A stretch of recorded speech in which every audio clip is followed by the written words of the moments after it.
আপনার কাছ থেকে একটু শুনতে চাই, যেহেতু আপনি যুক্তরাষ্ট্রে থাকেন আর স্টেট ডিপার্টমেন্টের মতো জায়গায় কাজ করেন, আন্তর্জাতিক পর্যায় থেকে এমন প্রেসার ক্রিয়েট করার পরও ইউনূসের না হয় অনেক বেশি শক্তি ছিল, কিন্তু তারেক রহমান সরকারও কেন এদের এই চিঠিপত্র, এদের নিন্দা প্রতিবাদ আন্তর্জাতিক মহলের এগুলো কোনো পাত্তা দিচ্ছে না? আপনার পর্যবেক্ষণ কি, কি বলবেন, বিশ্লেষণই বাকি আপনার? আমি প্রথমেই বলবো যে পাত্তা দিচ্ছে না এই বিষয়টা নিয়ে অন্যভাবে উত্থাপন করব। পাত্তা না দেয়া, যেমন আপনি যখন একটি বিষয়কে ইতিমধ্যে জানবেন যে আমি এই ব্রিজের উপর পা দিলে এটা ভেঙে যেতে পারে, তাহলে আপনাকে পেছন থেকে যতই প্রেসার করো না কেন আপনি অন্য কিছু চিন্তা করবেন যে কিভাবে এখানে পা দেয়া না যায়। সিপিএজ এর কথা যেটা বলেছেন, আমরা দীর্ঘকালীন সময় ধরে, অন্ততপক্ষে আমার পক্ষ থেকে যখনই কোনো ধরনের সুযোগ হয়, এমনকি বিভিন্ন ক্যাম্পেইন তৈরি করে সিপিজির কাছে আমরা চেষ্টা করেছি অন্ততপক্ষে যে সকল সাংবাদিকরা ইতিমধ্যে ডায়াবেটিক্স সহ বিভিন্ন রোগে আক্রান্ত, স্পেশালি আমি বলবো যে মোজাম্মেল বাবু কিন্তু খুবই অতিরিক্ত ভাবে অসুস্থ, সেখানে যে কোনো সময় দুর্ঘটনা ঘটে যেতে পারে, আমি ওনার পারিবারিক ভাবেই জানি, ক্যান্সারের, এবং ওনার পারিবারিক ভাবেই ওনারা আমাকে খুব রিকোয়েস্ট করেন যে কোনো ক্রমেই যাতে অতিরিক্ত কিছু না বলা হয় কারো পক্ষ থেকে, বাট তারা বহু চেষ্টা করেও তাকে কারামুক্ত করতে পারেনি এবং চিকিৎসার ব্যবস্থা করতে পারেনি। শাকিল আহমেদ, ফারজানা রূপা, তাদের সন্তানকে এই দীর্ঘকালীন সময়ে একা থাকতে হচ্ছে যে কোনো ক্রাইমের সাথে তারা যুক্ত না হতে পেরেও। আমরা সাংবাদিকরা বারবার বলি, ভাই আমরা আমেরিকাতে নির্বাচনের আগে নির্বাচনের পরে আমরা কিন্তু রাজনৈতিক দলকে এন্ডোর্স করি। রাজনৈতিক দল, আমি যদি বলি আমি ট্রাম্পের সাপোর্টারের অর্থ এই নয় যে আমাকে বাইডেন নিয়ে জেলে বন্দি করে রাখবে বিনা কারণে, এটা সম্ভব নয়। কিন্তু বাংলাদেশ তো আর আমেরিকা হবে না। কিন্তু একটা কথা মনে রাখা খুবই দরকার, সেটা হলো যে কারো ক্ষমতা চিরস্থায়ী নয়। 15 বছর আওয়ামী লীগ ক্ষমতায় ছিল। আওয়ামী লীগের যে ব্যবস্থা, যে বাংলাদেশে যে মেটিকুলাসলি ডিজাইনের যে অংশ হিসাবে আওয়ামী লীগকে ক্ষমতাচ্যুত করা হলো, আওয়ামী লীগ, আমি এইভাবে বলবো, আওয়ামী লীগ যদি রাষ্ট্রকে খেপিয়ে তোলার ব্যবস্থাটা বন্ধ করতে পারত, তাহলে আওয়ামী লীগকে সরিয়ে দেওয়া, নির্বাচিত সরকারকে সরিয়ে দেওয়া তারা পারতো না। সেখানে সরকারকে খেপিয়ে দেওয়ার চেয়ে রাষ্ট্রকে খেপিয়ে তোলার পরই, যেটা হলো সশস্ত্র বাহিনী যখন হস্তক্ষেপ করে, সেখানে এই সমস্যাগুলো দেখা যায়। অতএব সিপিজির কথা বলবো, স্টেট ডিপার্টমেন্টের কথা বলবো, কিন্তু আপনাদের কাছে ফিরে যাই, আপনাদের অতি প্রিয়জন মানুষ মাহফুজ আনাম, এই ব্যক্তিটি সম্বন্ধে আমি তিনটি তথ্য আপনাদের সামনে তুলে ধরতে চাই। তাহলেই আমরা তুলনা করতে পারবো যে উনি কখন মুক্ত গণমাধ্যমের মতন কাজ করতে পেরেছিলেন। অন্তত 2016 সনে তিনি বলেছেন, ডিজিএফআই এর দেয়া ভিত্তিহীন খবর ডেইলি স্টারে ছাপার কথা স্বীকার করলেন মাহফুজ আনাম। এটা বাংলাদেশের সংবাদ 2016 সনে। আচ্ছা, 2024 সনের জুন মাসে উনি বললেন, আমরা আইজিপি বেনজিরের কুকর্ম সম্পর্কে জানতাম কিন্তু ভয়ে প্রকাশ করিনি। আচ্ছা, তারপর এখন 2026 সনের আজকে মে মাসে এসে উনি বলছেন সবসময় সত্যের পক্ষে দাঁড়িয়েছে ডেইলি স্টার। এখন আমি এই তিনটা কেন আনলাম? উনি কি আগের কথাগুলো তো শেখ হাসিনার আমলে বলছেন, তার জন্য তো ওনার কারা নির্যাতনের কোনো সম্ভাবনা দেখি নেই, হয়ই উনি। এখন উনি কেন বলছেন সে সবসময় সত্যের পক্ষে দাঁড়িয়েছিলাম? তাহলে এটা দুইটা বিষয় আনতে পারি। এক হলো ওনাকে গান পয়েন্টে বলা হচ্ছে যে তোমাকে বলতে হবে যে আমরা সব সত্যের পক্ষে ছিলাম, অথবা উনি মিথ্যা বলছেন যে উনি কখনোই সত্যের পক্ষে ছিলেন না। আগের কথাগুলো এটা প্রমাণিত হয় যে উনি সত্যের পক্ষে ছিলেন না কখনই।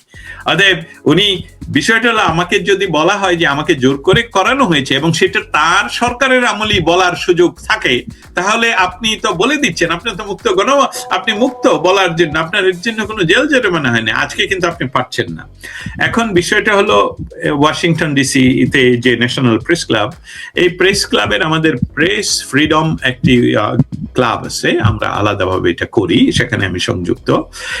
সেখানে প্রাক্তন একজন বিএনপি পন্থী সাংবাদিক সেটার সাথে যুক্ত ছিলেন বা এখন আছেন কিনা জানি না। সেখানে বাংলাদেশের এই চিত্রগুলো আমি প্রতিনিয়ত তুলে ধরার চেষ্টা করি, যখনই আমাদের মিটিং হয়, সভা হয়, আড্ডা হয়, অনলাইন আড্ডা হয়, এবং তারা এই নামগুলো ইতিমধ্যে জানেন।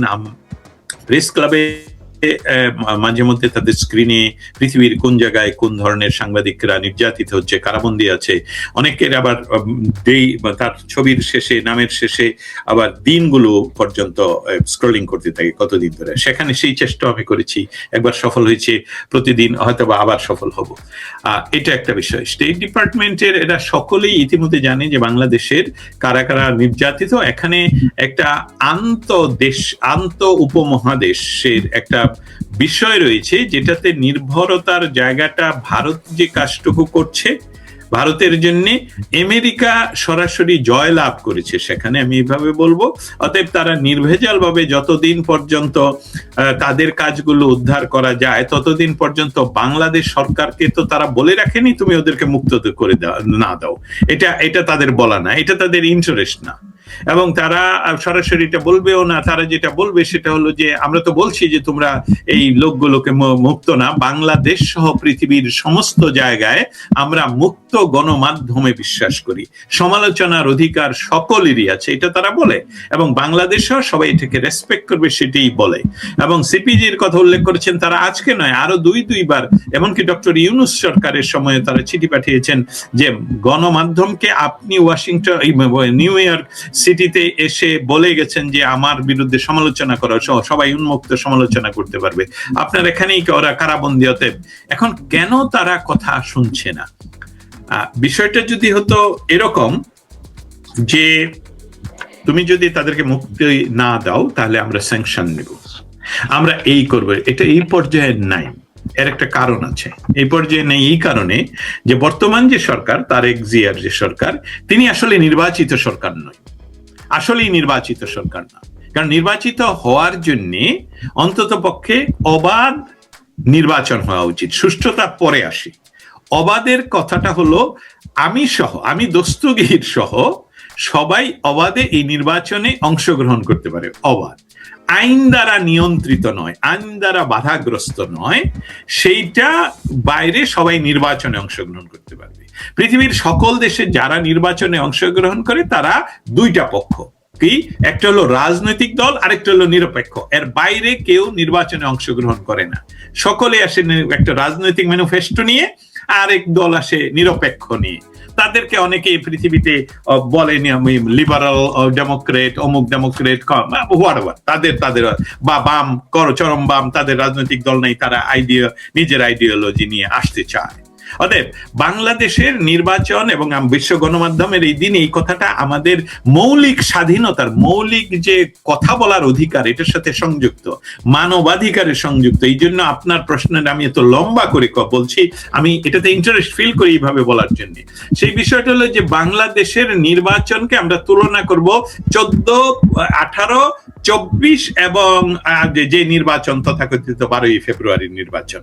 আচ্ছা, আমরা যদি দেখি 18-14 নির্বাচনে বাংলাদেশে কোন রাজনৈতিক দল নির্বাচনে অংশগ্রহণে নিষেধ ছিল না, 18তে ছিল না, 24-এ ছিল না, ইয়াতে ছিল যেটা হলো 26-এ হলো 12ই নিষেধ ছিল, ইয়েস।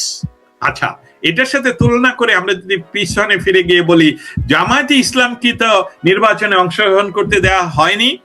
Stop here. জামায়াতে ইসলামী সংগঠন হিসাবে বাংলাদেশে নিষিদ্ধ সংগঠন ছিল না। বাংলাদেশের নির্বাচনে অংশগ্রহণ করতে হলে নির্বাচন কমিশনের যে আইন, সেই আইন অনুসারে বাংলাদেশের সংবিধানের সাথে সাংঘর্ষিক কোনো ম্যানিফেস্টো বা রাজনৈতিক প্রক্রিয়ার সাথে যদি কেউ যুক্ত থাকে, সেটা যদি চেঞ্জ না করে তাহলে তারা নির্বাচনে অংশগ্রহণ করতে পারবে না। জামাত ইচ্ছা করলেই বলতে পারতো যে আমরা এই দেশের বিরোধিতা করেছিলাম, এটা উঠিয়ে ফেলো, আমরা বাংলাদেশকে মানি, অতএব সেখানে নির্বাচনে তারা অংশগ্রহণ করতে পারতো। তারা ইচ্ছা করেই, যেহেতু তারা বাংলাদেশ বিরোধী শক্তি, এবং আমি মাইকেল রুবিনের, আমেরিকান স্কলার মাইকেল রুবিনের ভাষায় বলি, উনি গত নির্বাচনের আগে দুইবার, একবার কংগ্রেসের কমিটির মিটিং এ এবং আমাদের সেমিনারে, আইএসডির সেমিনারে উনি বলেছেন ন্যাশনাল প্রেস ক্লাবে, যে বাংলাদেশের যে টেররিস্ট অর্গানাইজেশন হলো জামায়াতে ইসলাম, এবং তারা ক্ষমতা দখল করতে চায় আমাদের উপর ভর করে, মানে আমেরিকার উপর ভর করে। এবং এই স্বপ্ন তারা দেখেছিল, এবং তার জন্য তারা আওয়ামী লীগকে নিষিদ্ধ ঘোষণা করিয়েছিলেন। অতএব যেই আলোচনায় আসি যে মুক্ত গণমাধ্যম, মুক্ত বিষয়টা আসলে নির্বাচন হতে হতে হতে হবে অবাধ। অতএব এই নির্বাচনটা অবাধ ছিল না। এই নির্বাচনে একটি সুনির্দিষ্ট দল, যেই দলের কোনো ভাবে এই পৃথিবীতে এই দলটি কোনো ক্যান্টনমেন্ট থেকে ঘোষিত দল নয়, এই দলটি জনমানবের উৎপত্তি স্থল থেকে মানুষের অধিকারের কথা বলতে গিয়েই এই দলের উৎপত্তি, এবং বাংলাদেশের উৎপত্তির সাথে, বাংলাদেশের জন্মের সাথে, যেই দেশের আজকে কেউ প্রধানমন্ত্রী হতে চায়, স্বরাষ্ট্রমন্ত্রী হতে চায়, যেই দেশকে তারা মেটিকুলাসলি ডিজাইন করে দখল করে ক্ষমতা নিতে চায় বা নেয়, সেই দেশের জন্য যেই দলটি কাজ করলো তাকে নিষিদ্ধ করার কি কারণ থাকতে পারে? বিচারবিহীন নিষিদ্ধ তো হবে না, এবং বিচারের জন্য তো ওই ধারাগুলো প্রয়োগ করতে হবে, যেই ধারাগুলোর হতে একটা রাষ্ট্রের একটা সংগঠনকে আপনি এইভাবে নির্বাচন বা নিষিদ্ধ ঘোষণা করার আগে দেখাতে হবে যে তারা রাষ্ট্রের কি কি আইন লঙ্ঘন করেছে। এখন দেখা যাচ্ছে লুঙ্গির নিচে বসে তাদের নামে অনেকে খুন করেছে, তারা আবার এনসিপি নামক একটি পার্টি গঠন করলো এবং শিবিরে ফেরত গেল। তাহলে তাদেরকে ধরছেন না কেন? তারাই তো ছাত্রলীগের নামে এই কাজগুলো করলেন। অতএব গণমাধ্যমের যে স্বাধীনতা, সেই স্বাধীনতা নিশ্চিত করতে হলে আমাদেরকে একটি অবাধ নির্বাচনের ব্যবস্থা করতে হবে। সেই তাহলে আমাদেরকে যারা মনে করে যে সাংবাদিকতা মানেই হলো ক্রাইম, তাদের জয় ঘটে। যেমন সাংবাদিকতা, কথা বলা, এসবগুলোকে বিশ্ব গণমাধ্যমের শক্তিশালী দেশগুলো, পশ্চিমা গণমাধ্যমগুলো সবসময় খুব শক্তিশালী ভাবে এটা বলেন যে সাংবাদিকতা একটা ক্রাইম নয়, মানে journalism is not a crime.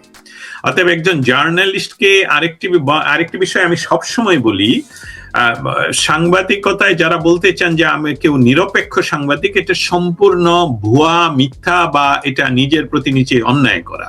কারণ সাংবাদিকরা থাকবে সত্যের পক্ষে, তাহলে তো আমি নিরপেক্ষ হতে পারছি না। আমার বাস্তবতা হলো একটা পক্ষ নিতে হবে, সেই পক্ষটা কি সত্যের পক্ষে, আমি যে সত্যটা জানবো সেই সত্যটা প্রকাশ করব। এখন গত আমাদের অসাংবিধানিক সরকার দেশকে যেভাবে দখল করে প্রথমেই আক্রমণ চালালেন কোথায়?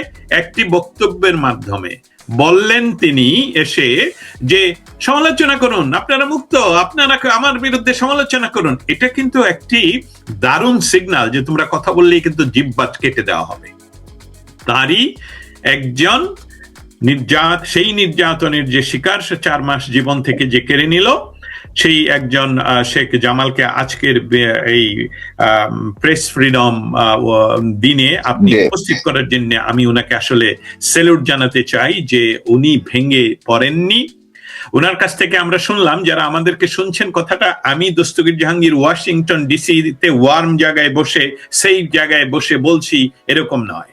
আজকে আপনাদের সামনে তৌফিক মারুফ জার্নালে যাকে উপস্থিত করা হলো, আপনারা তার কাছ থেকে মুখ থেকেই শুনলেন যে উনি যে বাংলাদেশের কারা নির্যাতনের পর ওনার কি কি শারীরিক সমস্যা দেখা দিল, সিস্ট হবে কেন, এই 3 মাস 4 মাসে থাকলে না হয়, আমি বলি সেটাও ওয়েস্টে সম্ভব নয়, না হয় চর্মরোগ হবে, না হয় যেখানে পরিবেশ ভালো না, কিন্তু খাবারে বিষ প্রয়োগ যদি না করা হয়, খাবারের সাথে যদি স্বাস্থ্যের অবনতি না করার কোনো এলিমেন্ট যুক্ত না করা হয়, তাহলে এই 3 মাসে তো এরকম এফেক্ট করার কারণ নেই। অতএব আমরা যেটা দেখতে পাচ্ছি, সেই ব্যক্তি যে ক্ষমতা দখল করে বললেন যে আসুন সমালোচনা করুন, মুক্ত সমালোচনা করুন, এটা কিন্তু অনেকটা হীরক রাজার দেশের মতন, যে যত বেশি জানে তত কম মানে। এই বিষয়টার উপর সে যেহেতু নিজে তথাকথিত 3টি শূন্য নিয়ে, আমরা যারা বেসিক অঙ্কশাস্ত্র নিয়ে পড়াশোনা করেছি সেখানে জানি 0+0+0 যতই করেন এটা শূন্যই থাকবে। ওনার যে মৌলিক যে ব্যবসা, যেটা বাংলাদেশের প্রত্যেকটি সরকারকে উনি চিট করেছেন, সেই সরকার, সেই ইউনূস আমলে সবচেয়ে বেশি, আসলে বিষয়টা সবচেয়ে বেশি বলি এই জন্য কারণ এটা আমার গায়ে, এটা আমার বন্ধুর, এটা আমার কলিগের উপর, যেমন শেখ জামালের উপর।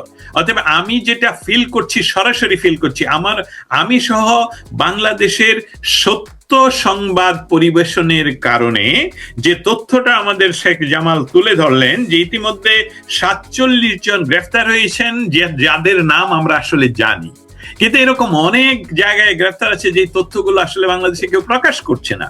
কারণ মৌলিক সাংবাদিকতা কারা করেন? আমরা যারা ওয়াশিংটন ডিসি বসে সাংবাদিকতা করি বা ঢাকায় বসে বিশাল অট্টালিকায় বসে সাংবাদিকতা করি, তার চেয়ে মৌলিক কাজটি করেন কিন্তু তৃণমূলে, যাকে আমরা জানিও না সে সংবাদটা পাঠাচ্ছেন, আমরা সেটা ভেরিফাই করি আমাদের বিভিন্ন জায়গায়, সে কিন্তু আসল সংবাদ কর্মী হিসাবে কাজ করছেন মাঠে ঘাটে। তাদের অনেককে হত্যা করা হয়েছে, টুটি চেপে ধরা হয়েছে।